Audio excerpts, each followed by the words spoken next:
Hi everyone, Tony Fontaine here, the internet's busiest music nerd. And I've been spending my weekend here at Primavera Sound, fantastic music festival in Barcelona, Spain, just following a lot of blogs around, doing a lot of interning, doing a lot of shadowing, a lot of coffee carrying for bands, PR people, all that, just trying to get my foot in the door of the music industry. If you know somebody who over, at a famous music magazine or a PR firm, just give them my name. Really trying to get my foot in the door. Just please, you'd be doing me a solid. All right, so So yes, it was my third and big final day of Primavera Sound. Today, I actually saw more artists than I did over the past few days, although there are a few things that I didn't mention in the last few videos. I mean, pretty much every artist that I mentioned in those videos, I either saw their full set or I saw most of their set. There are a bunch of artists over the course of this week whose sets, I kind of perused through because, you kind of had that option to try a lot of different stages over the course of the day. And those artists that I was dying to see, I really got down in front. Whereas if, you kind of wait to see somebody, you're going to be stuck in the back. So, when I was kind of in that position, I stuck around for a little while, just to kind of see what was going on and see how things were. I saw Jungle's set, which actually was really decent from what I heard. I liked them a lot more live than they were on record, way more danceable and lively. And I caught Sylvie and Esso as well, and that was pretty great. Caught Death from Above, 1979. Their set was chaotic as hell, just really noisy, just really over the top. Caught a little bit of Dan Deacon tonight as well. People were going insane for Dan Deacon. Like, people were going ham in front of that stage. Like, his music was hyping people up so hard. But as far as the sets that I saw today, where I pretty much caught the full set, let's start off at the beginning of the day. I caught Sleaford Mods. If you don't know this band, I reviewed them before. While I didn't love their new record, I think they are one of the most punk things alive right now, and I find their music entertaining, aggressive, hilarious, and just kind of off the wall. And I've seen videos of them playing live before, so I kind of knew what to expect, but still, the energy was hilarious and over the top. It was fantastic. It was short. It was just like a 20 or 15 minute set or so. They did like 5 songs. It was kind of disappointing. They said they had a new album coming out later this year. Later in the day, I caught American Football. I went full emo, caught American Football. They're back, they're touring. The set was great. I mean, they played the songs really well. Everybody in the crowd seemed to be really into it, and for good reason. The performances were really tight. And they just really didn't miss a beat. I mean, if they end up coming out with a comeback record, I mean, that would be interesting. I mean, could be good, could be bad, I don't know. But as far as these comeback performances, I mean, they got it. They got it going on. Speaking of people who still got it, after American Football, I caught a little Tori Amos. Just blast from my past. Because back in the day, my mom was jamming those Tori tapes, and she played all the hits. It was fantastic. She had a grand piano as well as a keyboard, and she was kind of straddling the piano bench and playing both at the same time. Tori was killing it. Tori was fucking killing it. She had so much energy, so much presence. She was very humble, very down to earth on the stage, and her singing voice was fantastic, and her piano playing was great. Of course, it was just a sort of solo performance, and the songs went over really well. However, about a half an hour into the performance, I just got a little, I didn't get there early, so I was way far in the back, and I got kind of tired of being there because there was so much talking, just so much crowd commotion that it was actually kind of distracting and hard for me to really kind of focus on the set, unfortunately. I don't know if there were just like a lot of people hanging around because it was one of the biggest stages and it was midday and maybe people are just, kind of relaxing or something like that, and they're just kind of sitting in front of Tori.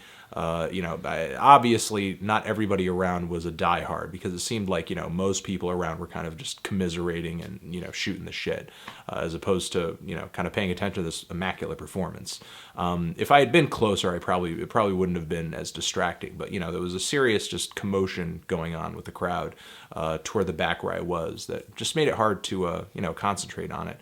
So I decided to just kind of hop, skip, and jump away to the ATP stage to see Ein zur Sende Neubauten, this fantastic German industrial and experimental music band who's been at it for decades and decades and decades. They had a new record out this year. Haven't tried it yet. I should. I know. And the performance was amazing.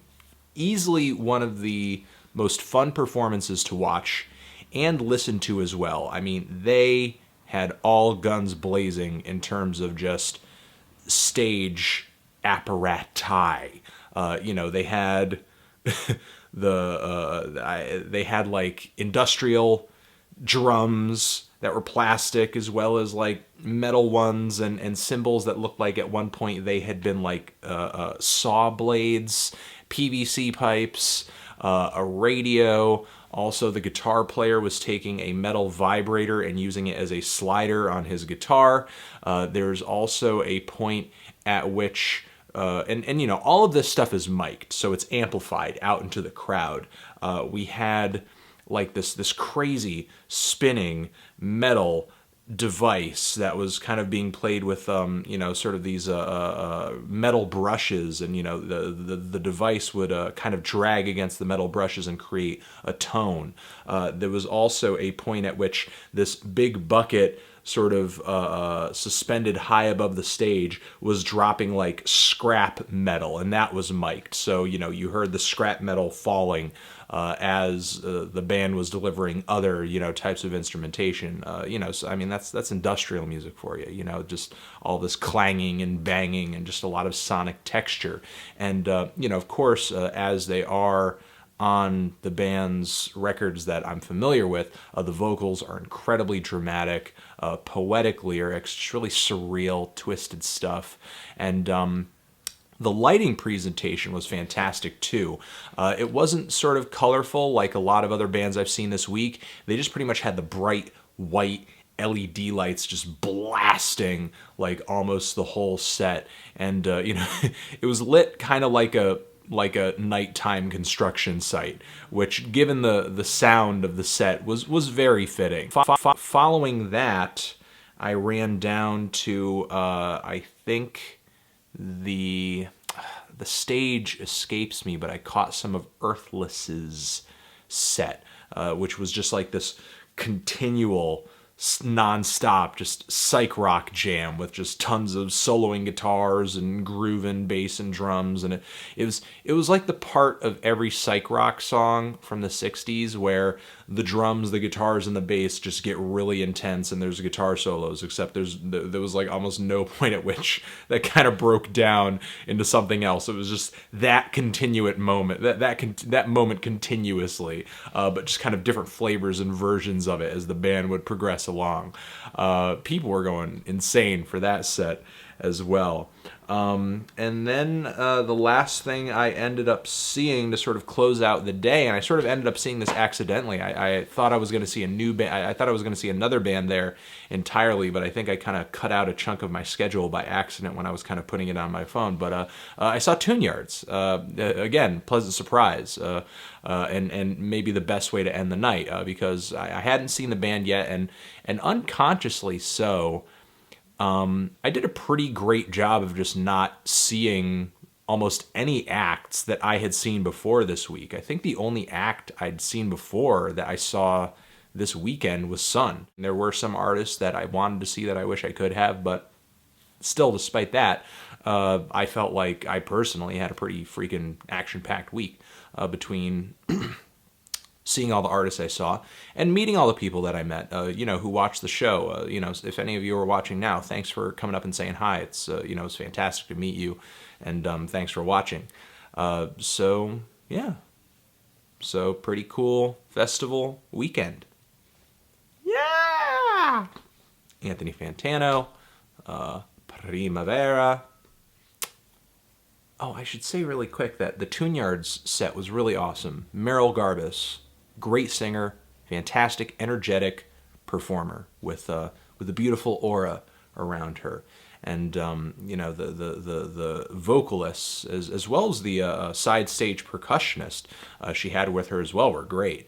They complemented her music perfectly and sort of freed her up from having to do a whole lot of loops, which can be really cool, and she did that as well over the course of the set, and it sounded fine.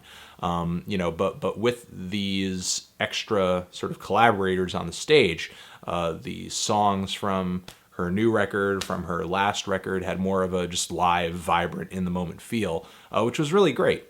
So yeah. So that was the awesome, freaking colorful, over the top, kooky, zany Tune Yard set. Forever.